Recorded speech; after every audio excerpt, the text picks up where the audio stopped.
Hey everyone, and welcome to another edition of 5-Minute Fridays. So in today's video, we're going to be discussing insoles slash orthotics, same sort of thing, same principle anyway.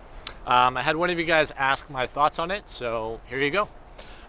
So in general, I would say they do have a place, but it's important to keep in mind that a orthotic or an insole is a passive remedy to an active problem.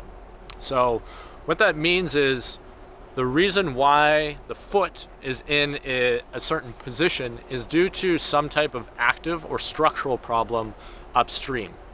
Now, it's not to say that you should never use them and you should only try to correct the active issue. That's really the root of the problem, so that's something you definitely want to go after. But in the interim, I have seen with certain clients that an insole or an orthotic is almost necessary for a certain window of time.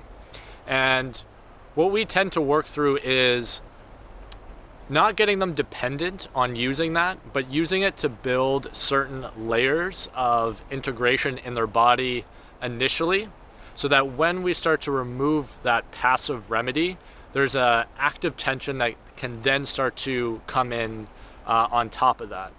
So when it comes to a insole or an orthotic, a lot of people get this idea that it's now for their entire life that they're going to have to wear that. And if they don't do anything about it, they will, because your structure will start to adapt to that passive stimuli that you're standing on for X amount of hours per day. And especially through early stages of life, if you have kids who are, say, between like ages 5 and 20, we'll say, those stages of development are really crucial for bone formation, for how the joints are going to move, how certain muscles are going to communicate with one another. And if there's consistently this passive tool that's putting the structure into place, think about that over a 10-year window. What happens when they take their shoes off? The whole structure is going to be so out of whack because now you've ingrained this dependency. So if you do need to utilize it, you can do so for a period of time.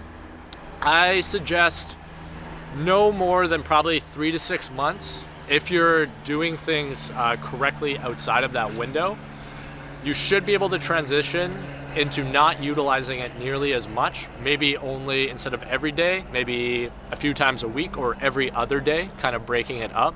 And in between that, really try to be putting your structure into a certain place where it's going to be optimized for that stimuli without the orthotic.